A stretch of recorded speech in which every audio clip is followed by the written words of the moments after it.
दोस्तों, अगर आपके गुड़हल की कलियां बिना खिले गिर रही हैं, चाहे वह चाइनीज रोजा हिबिस्कस है, चाहे देसी गुड़हल है, तो जो है लिक्विड चीज आप देख पा रहे हैं, इसके इस्तेमाल से गुड़हल की कलियां गिरना तुरंत बंद होंगी, पौधा हरा भरा होगा और पौधे में बहुत ही अच्छी मात्रा में फ्लावरिंग होगी। तो यह कौन सी चीज है और इसको कब, कैसे, कितनी मात्रा में इस्तेमाल करना है, संपूर्ण जानकारी मिलेगी इस वीडियो में। तो प्लीज वीडियो पर अंत तक बने रहें, बिना स्किप किए पूरा देखें। और जानकारी अगर पसंद आए तो लाइक करें, शेयर करें और चैनल को भी तक सब्सक्राइब नहीं किया है तो प्लीज़ चैनल को भी सब्सक्राइब करके बेल आइकन को प्रेस कर लें ताकि सारे अपडेट्स आपको मिलते रहें।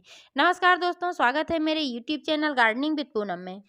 दोस्तों, यह जो आप मेरा गुड़हल का पौधा देख पा रहे हैं, यह देसी गुड़हल का पौधा है और 20 लीटर की बकेट में मैंने इसको लगा रखा है।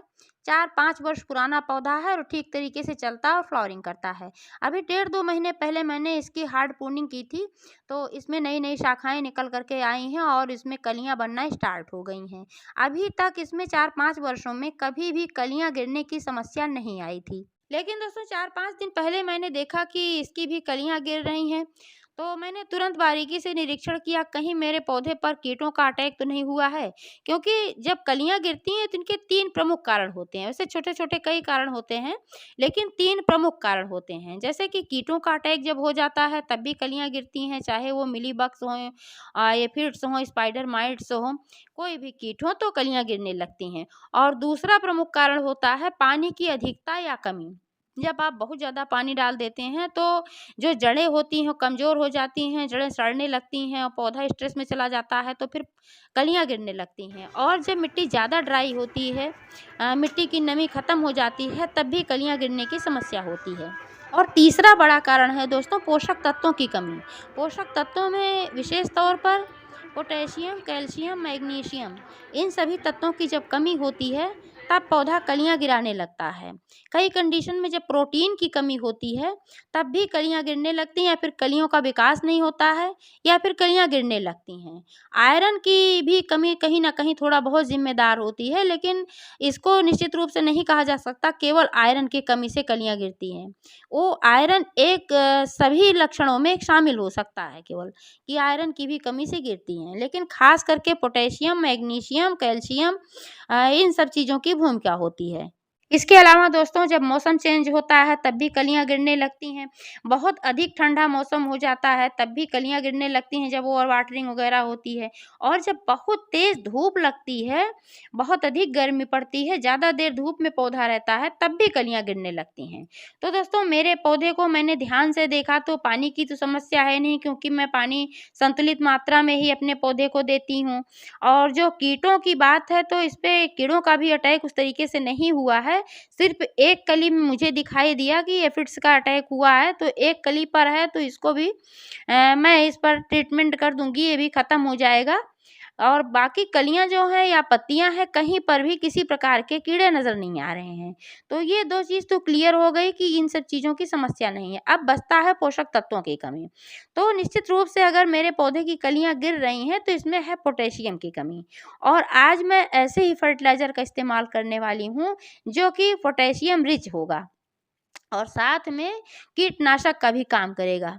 अगर पौधे पर कहीं भी, जैसे कि लगभग 1 सप्ताह पहले मैंने इस पर देखा था, एक कली पर एफिड्स का अटैक था। एफिड्स जिसको हिंदी में माहू बोलते हैं, वही होता है और ये कलियों का रस चूसते हैं और पौधों का, तो फिर कलियां गिरने लगती हैं, ये समस्या आती है।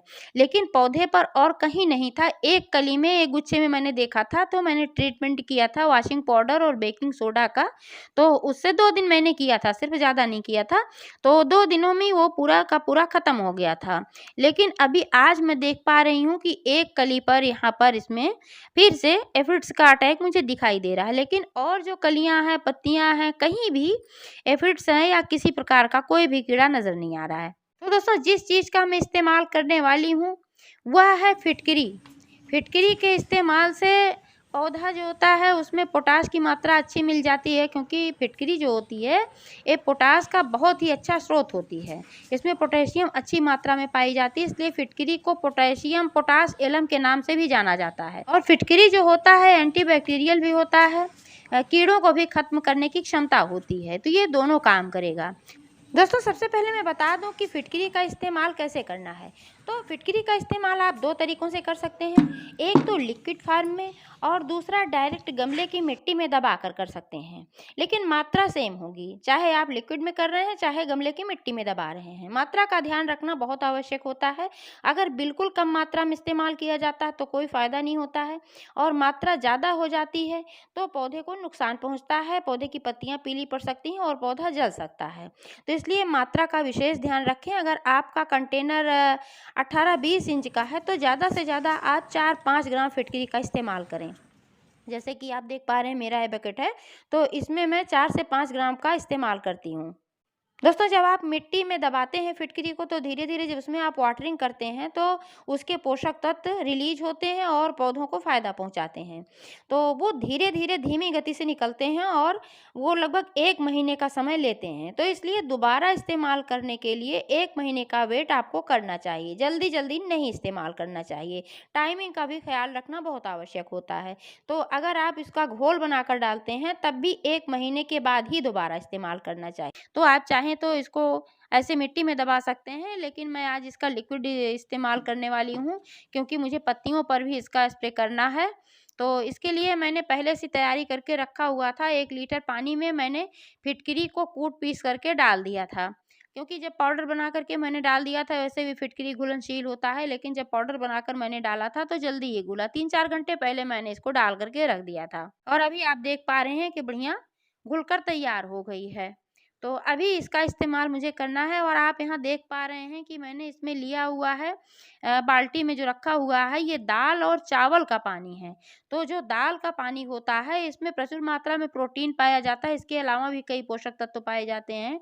तो हमारे पौधे में प्रोटीन की कमी को दूर करेगा। और जो चावल का पानी होता है इसमें भी बहुत सारे पोषक तत्व पाए जाते हैं पौधों को हरा भरा रखने के लिए, और साथ में इसमें एक बहुत ही महत्वपूर्ण बैक्टीरिया पाया जाता है जो कि माइक्रोबियल नाम से जाना जाता है, जड़ों को मजबूत करता है।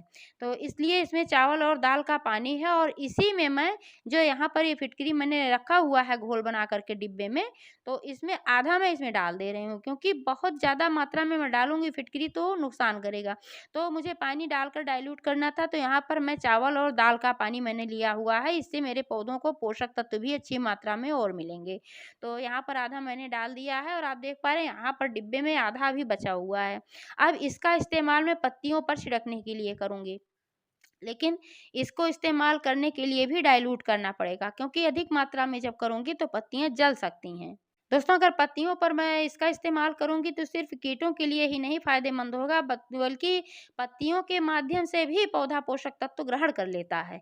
तो ये जड़ों में भी मैं डालूँगी और पत्तियों पर भी डालूँगी। जड़ों में डालने के लिए क्या करना है कि सबसे पहले तो मैं इसमें एक चीज़ और डालने वाली हूँ। यह है सरसों का खाद। जो सरसों के दानों को मैंने पीस करके रखा हुआ है, इसको भी मैंने 3 चम्मच के बराबर लिया हुआ है इतने बड़े कंटेनर के लिए। तो आप अपने कंटेनर के अनुसार लें क्योंकि सरसों में नाइट्रोजन और मैग्नीशियम की बहुत ही अच्छी मात्रा पाई जाती है। इसके अलावा इसमें सल्फर, जिंक और भी बहुत सारे पोषक तत्व पाए जाते हैं।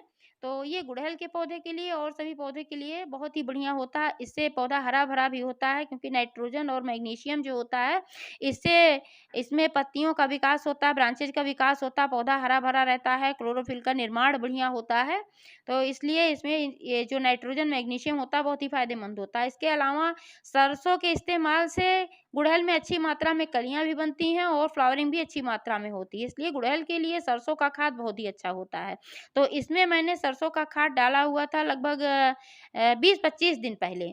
तो अब इसमें दोबारा डालने की ज़रूरत है। लगभग 1 महीने में 1 बार इसमें सरसों का फर्टिलाइज़र और गोबर की खाद अवश्य डालें। क्योंकि गोबर की खाद में भी नाइट्रोजन, फास्फोरस और पोटेशियम संतुलित मात्रा में पाया जाता है। इसके अलावा भी कई पोषक तत्व पाए जाते हैं, तो गोबर की खाद बहुत ही अच्छी होती है।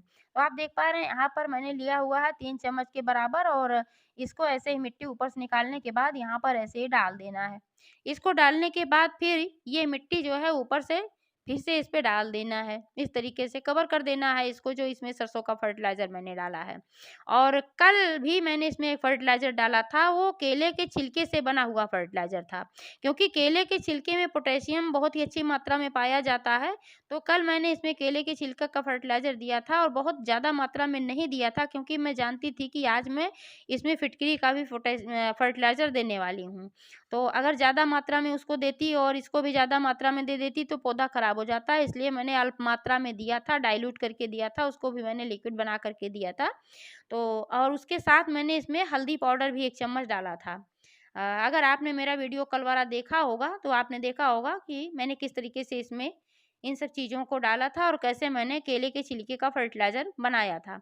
अगर आपने नहीं देखा है, तो इसके डिस्क्रिप्शन में मैं उसका लिंक दे दूँगी। अब इसमें जो ये सरसों का खाद मैंने डाल दिया है, अब इसमें डालना है फिटकरी वाला पानी। तो फिटकरी वाला पानी ऐसे ही डायरेक्ट इसमें जो मैंने मिला कर के रखा है दाल-चावल के पानी के साथ, तो ऐसे ही इसमें डाल देना है।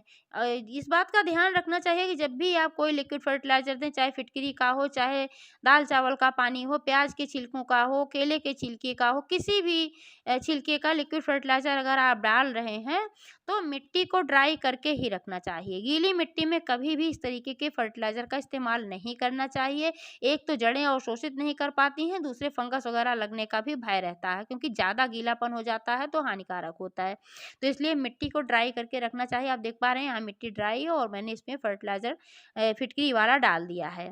अब बारी आती है स्प्रे करने की। तो आप यहाँ पर देख पा रहे हैं कि ये जो है, ये मैंने लिया हुआ है स्प्रे बॉटल और इसमें मैंने पहले से पानी डाल कर के रखा हुआ है और इसी में मैं यह जो फिटकरी वाला पानी है इसको भी ऐसे ही मिला लूँगी। क्योंकि जब इस तरीके से मैं ऐसे मिला लूँगी दोनों, तो एक डाइल्यूट हो जाएगा और फिर इसी का इस्तेमाल करना है। इस तरीके से इस पर छिड़कना है कि जहाँ कलियाँ हैं और जहाँ अग्रभाग पे यहाँ थोड़ी-सी पत्तियाँ मुड़ी हुई होती हैं, यहाँ पर कीड़ों के छिपने की जगह होती है। तो इसलिए ऐसी ही जगह पर इसको स्प्रे करना है। ऐसे फ़ोर्स के साथ स्प्रे करना है और कहीं भी बचना ना नहीं चाहिए। जब हर जगह स्प्रे हो जाएगा तो कहीं कीड़े वगैरह होंगे भी, तो फिर वो नष्ट हो जाएँगे। अभी पूरे दिन की धूप में यह पौधा था, बहुत तेज़ धूप थी, तो इसलिए पत्तियाँ आप देख पा रहे हैं कि थोड़ी लूज़ हो गई हैं। लेकिन अभी आधे घंटे बाद यह पौधा फिर से सही हो जाएगा, क्योंकि मैंने जड़ों में भी दे दिया है फर्टिलाइज़र वाला पानी और यहाँ पर भी मैं स्प्रे कर दे रही हूँ, तो अभी थोड़ी देर में ये पौधा सही हो जाएगा। तो दोस्तों, इस तरीके से फिटकरी का इस्तेमाल करके, केले के छिलकों का इस्तेमाल करके, हल्दी वगैरह का इस्तेमाल करके आप अपने पौधे को कीड़े-मकोड़ों से भी बचा सकते हैं और कलियाँ गिरने से बचा सकते हैं, अच्छी फ्लावरिंग पा सकते हैं। जानकारी कैसी लगी कमेंट करके अवश्य बताइएगा। पूरा वीडियो देखने के लिए बहुत-बहुत धन्यवाद।